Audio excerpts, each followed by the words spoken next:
Welcome to my little corner of the internet, where we celebrate creativity and growth. Thank you for joining us today as we dive into Farmageddon book. Farmageddon, The True Cost of Cheap Meat is a 2014 non-fiction book by Lymbery and Isabel Oakeshott. It surveys the effects of industrial livestock production and industrial fish farming around the world. The book is the result of Lymbery's investigations, for which he traveled the world over 3 years. Isabel Oakeshott is the political editor of the Sunday Times. Lymbery is CEO of Compassion in World Farming. The book was published by Bloomsbury. Get ready to immerse yourself in the world of synopsis as we examine its impact and relevance.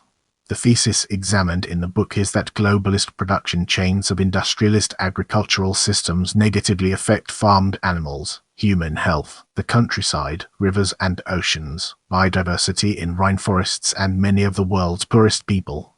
The authors seek to shed light on the conditions in intensive agriculture which, according to them, often differ from the image that the industry wants to sell to the public. Intensification in animal farming goes along with a growing demand of cropland to grow animal feed. Factory farming is thus not a means to save space.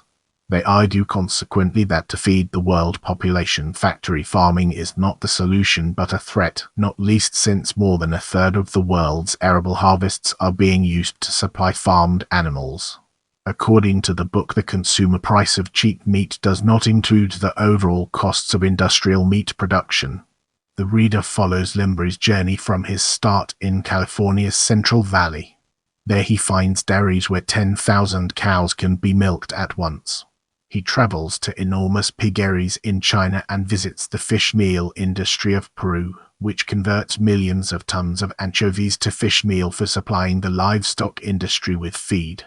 In Taiwan he visits a farm labeled organic where 300,000 laying hens are being starved and held in batteries. A visit is paid to the Chesapeake Bay in Virginia, US, where he finds the marine ecosystem impacted by waste from the poultry industry. The author talks to a community in Mexico in an area dominated by pig sheds. There he documents a lake of effluent and air and water pollution, and discusses the outbreak of swine flu.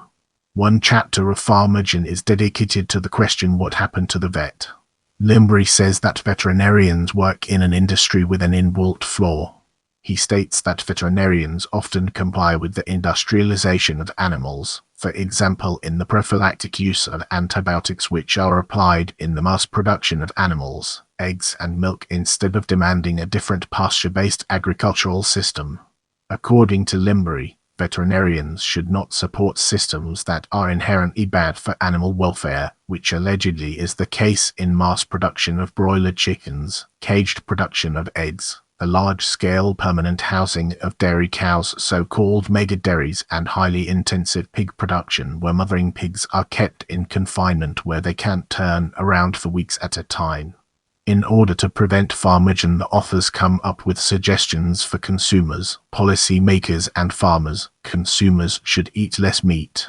Fish should be fed to people rather than converted into fish meal. Animals should be fed with grass and animal farming should be a pasture-based system. These changes would save resources by reducing the competition of humans and animals for food and land. Brace yourself for an in-depth analysis as we navigate through table of contents and its far-reaching implications. The book is divided into the following sections: Rude Awakenings, chapters 1 to I Nature, chapters 3-6, I Health, chapters 7-8, IV Muck, chapters 9-10, V Shrinking Planet, chapters 11-13, VI Tomorrow's Menu, chapters 14-19. The following is a list of chapter titles. 1. California Girls, A Vision of the Future. 2. Henpecked, The Truth Behind the Label. 3. Silent Spring, The Birth of Farming's Chemical Age. 4. Wildlife, The Great Disappearing Act. 5. Fish, Farming Takes to the Water. 6. Animal Care, What Happened to the Vet. 7. Bugs and Drugs, The Threat to Public Health. 8. Expanding Waistlines, Food Quality Takes a Nosedive. 9. Happy as a Pig, Tales of Pollution. 10. Southern Discomfort, The Rise of the Industrial Chicken. 11. Land, How factory farms use more, not less 12. Thicker than water, draining rivers, lakes and oil wells 13. $100 hamburger, the illusion of cheap food 14. GM, feeding people or factory farms 15.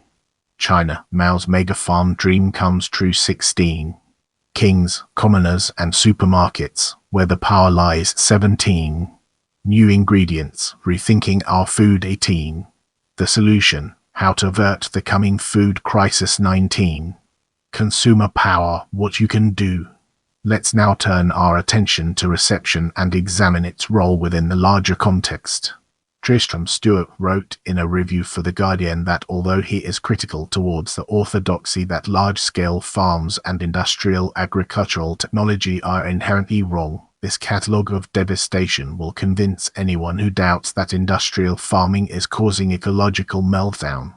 If you found this video helpful, give it a like and share it with someone who might benefit from it.